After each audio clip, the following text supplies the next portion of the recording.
Hello guys, मेरा नाम है Shubham. Welcome to my YouTube channel once again. आज हम एक डिफरेंट टॉपिक के बारे में डिस्कस करने वाले हैं और उसका नाम है कार इंश्योरेंस। इंडिया में ज़्यादातर लोग कार इंश्योरेंस इसलिए परचेस करते हैं अपनी कार के लिए, उन्हें लगता है कि ये उनके लिए एक ऑब्लिगेशन है। पर समझदार लोग इसलिए कार इंश्योरेंस परचेस करते हैं ताकि उनकी कार डैमेज में, एक्सीडेंट में या फिर किसी भी इशू में रिस्क फ्री हो सके। और जनरली लोग करते क्या हैं, जब कार इंश्योरेंस कंपेयर करते हैं वो अपने डिसीजन इस बात से लेते हैं कि किस कंपनी का इंश्योरेंस प्रीमियम सबसे कम है, जिसकी वजह से उन्हें जो है बेनिफिट्स मिलने वाले होते हैं और सर्विस मिलने वाली होती हैं वो उन्हें नहीं मिल पाती हैं। तो जब भी कार इंश्योरेंस कंपेयर करें तो इस बात का ध्यान रखना चाहिए कि जिस भी कंपनी का कार इंश्योरेंस परचेज कर रहे हैं उसका क्लेम सेटलमेंट रेशियो कैसा है, उसका मार्केट रेपुटेशन कैसा है, क्या क्या सर्विसेज दे रही है और जो सर्विस दे रही है उसकी क्वालिटी कैसी है। तो मैं देने वाला कुछ आपको टिप्स जिसमें कि आप डिसीजन ले सकते हैं अपनी कार के लिए अच्छा पॉलिसी परचेज करने का। तो पहला पॉइंट है थर्ड पार्टी इंश्योरेंस। एज पर Indian road safety act and as पर Indian motor act, car owner के पास थर्ड पार्टी का इंश्योरेंस होना मैंडेटरी है और एक बेसिक इंश्योरेंस होता है।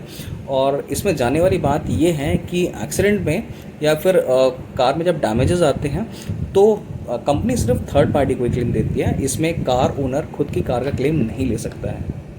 सेकेंड है कॉम्प्रिहेंसिव कवर।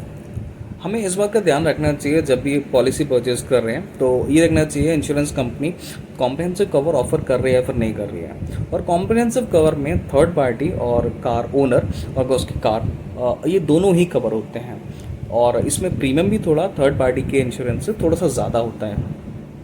तीसरा पॉइंट है इंश्योर्ड डिक्लेयर्ड वैल्यू, हम उसे IDV के भी नाम से भी जानते हैं।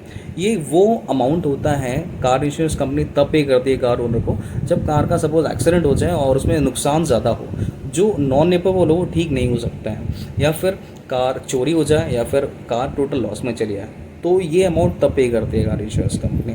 और अलग अलग इंश्योरेंस कंपनी का अलग अलग IDV वैल्यू होता है, तो हमें इस बात का भी देखना चाहिए, ये चीज़ फिल्टर करनी चाहिए कि किस कंपनी का IDV वैल्यू सबसे ज़्यादा है, या फिर आपका जो कार का जो अमाउंट है, जो वैल्यू है, मार्केट वैल्यू है, वो मार्केट वैल्यू के सबसे जो क्लोजेस्ट अमाउंट है वो हमें IDV वैल्यू चूज़ करनी चाहिए और उसी कंपनी का कार इंश्योरेंस परचेस करना चाहिए।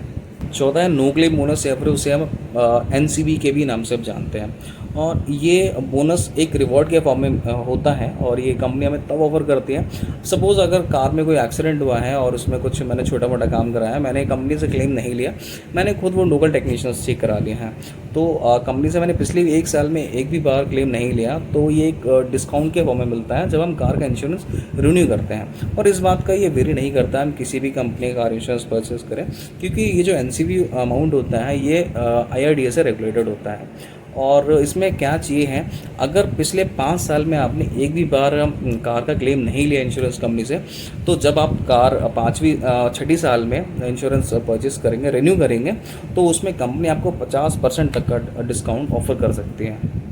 और 5वां सर्विसेज। ज़्यादातर इंश्योरेंस परचेस करते टाइम लोग क्या करते हैं कि हम अपना डिसीजन इस बात से लेते हैं कि किस कंपनी का इंश्योरेंस प्रीमियम सबसे कम है, बल्कि हमें इस बात का बिल्कुल अवॉइड करना चाहिए, क्योंकि अगर हम ऐसा करते हैं तो हमें उनका सर्विस का तब रियलाइज़ होता है, अगर सपोज़ कार का एक्सीडेंट हो गया, मैं रोड पे हूँ, मुझे RSA की सर्विस चाहिए, तो वो कितना फास्टली हमें सर्विसेज डिलीवर कर रहे हैं, तो ये हमें तब पता लगता है। तो परचेज़ करने से पहले हमें इस बात का बिल्कुल ध्यान रखना चाहिए कार का मार्केट रेपुटेशन कैसा है, उसका क्लेम सेटलमेंट रेशियो कैसा है और वो जो सर्विसेज ऑफर कर रहे हैं उसकी क्वालिटी कैसी है। और लास्ट पॉइंट है एडिशनल कवर। एडिशनल कवर वो एक्स्ट्रा कवर होता है जो हम अपने पॉलिसी के साथ में ऐड कर सकते हैं अपनी ज़रूरत के हिसाब से। कुछ कॉमन एडिशनल कवर हैं जैसे road side assistance, zero depreciation और रिटर्न टू इनवॉइस, तो अपनी ज़रूरत के हिसाब से हम ऐड कर सकते हैं अपनी पॉलिसी में, जिससे कि हमें ज़्यादा से बेनिफिट और हमें अच्छी सर्विस मिल सके। तो आजकल इंश्योरेंस परचेज करना और कंपेयर करना पहले के टाइम से काफ़ी ईजी हो गया है। आप ऑनलाइन चेक कर सकते हैं, कंपनी की ऑफिशियल वेबसाइट विजिट कर सकते हैं, ब्रोशर डाउनलोड कर सकते हैं और चेक कर सकते हैं वो क्या क्या सर्विस ऑफर कर रहे हैं, क्या आपको राइडर्स मिल रहे हैं और क्या क्या उसमें आपको प्रीमियम देना पड़ेगा, राइट, सारी चीज़ आप चेक कर सकते हैं। और कुछ ऑनलाइन वेबसाइट हैं जैसे पॉलिसी बाज़ार, पॉलिसी एक्स और भी सारी बहुत सारी वेबसाइट हैं जिसमें कि अपने नीड्स को आप सबमिट करके, इन्फॉर्मेशन सबमिट करके आप अपने लिए अच्छी पॉलिसी परचेज करने के लिए डिसीजन ले सकते हैं।